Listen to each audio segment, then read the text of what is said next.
Hey there, U.S. History. I am here to explain our historical marker assignment. So, I bet you've been out and about and maybe seen sometimes signs that kind of look like this posted around. I get super excited when I see these signs. Of course I do.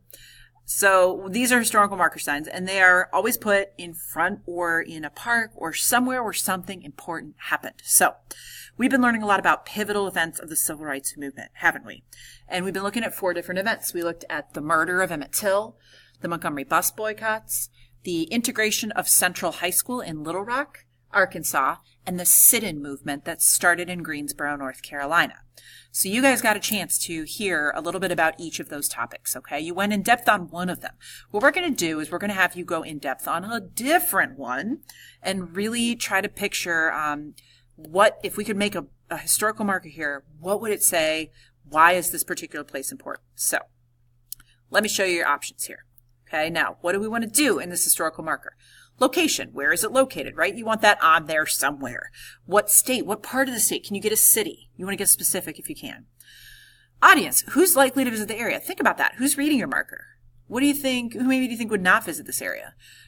You really want to grab them. You want to get their attention. You want to try to draw them in and make them look at this place that they're standing in a whole new way. Purpose, what does this marker want the reader to know? Okay, so this is what I'm going to say. You want to list at least 5 things that you can research here and rank them in order from what you think is the most important of those facts to the least important. Anything their marker doesn't include that maybe you should add, like looking at those facts. What else is going to help you tell the story? Language or word choice. What kinds of words does the marker use? So you really want to make sure you do use correct speller. Hi, let's try that again. Correct grammar. Don't do that. Correct grammar, spelling, and mechanics. You want your sentences to be strong and varied. So it shouldn't just be like, this place was this. This place was this. This place was this, right? Like really put those English skills to work here and try to make a well-written little paragraph. Credibility. Someone who knows absolutely nothing about this should be able to walk up to your marker and learn a lot. So that's what I'm looking for. Like, what have you shown me in this historical marker where I can look at this and I can say, yeah, she nailed it. She totally understands why this is important. She really did a great job. Okay, that's what I'm really looking for you to do. So you want to think about all these things. You want to kind of include these in here. I'll provide you with some paper. All right. So for each of the 4, remember, you can't do the one you already did. Why? Because I'm mean? No, that's, well, maybe, but no, because I want you to go just as in depth on a different one.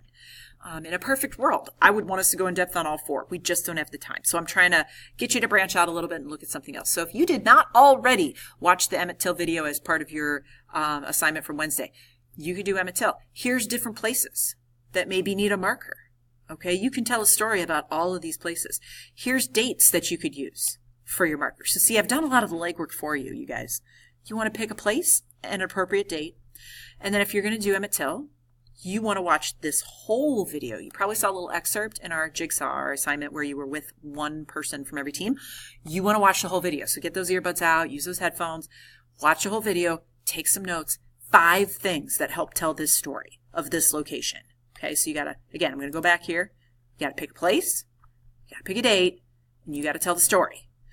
Let's say you want to do the same thing with the Montgomery bus boycotts. Okay, here's some different places that I think would make a great place for a historical marker.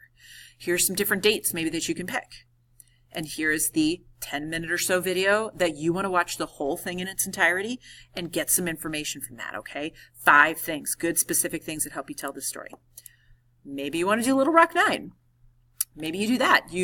I love Minnie Jean Brown in the cafeteria with the chili. Do me a solid and learn about that because it's kind of amazing. I want to high five Minnie Jean Brown. But it's an important piece of the story. So that happened in the cafeteria. Maybe you put a historical marker in the high school cafeteria. Remember, young people, you guys, are the ones that, and I keep saying this, but it's true. Young people drive the change in this country. And these 9 students drove the change in this country.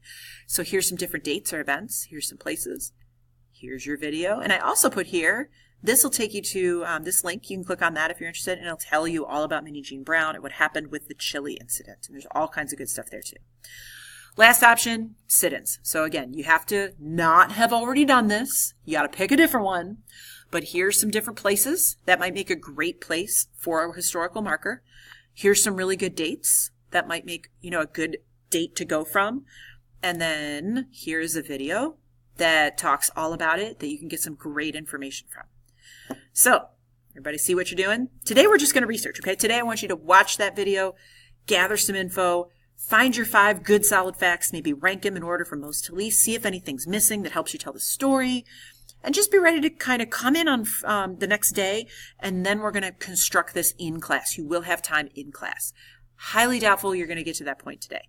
I will have paper, I'll have everything you need, but we're gonna make it, here's the steps there. You're going to choose your location, think about what people need to know, write a draft on the back of the paper, maybe or on Google Docs if you want, that's fine. The steps 4 and 5 are really going to be tomorrow, where you'll design the big paper and write a paragraph, and then end with a sentence on the importance of your event to the civil rights movement. So we want it to look something like this. Okay, this is what you're going for. I will provide the paper. You can kind of draw it, something like this. Use a straight edge. I got everything you need. We will do that in class on day 2. Okay, that's where we're going. So today you're going to research. You're going to find out. You're going to be the historian here. You're going to tell us what tells the story of the place you're standing in.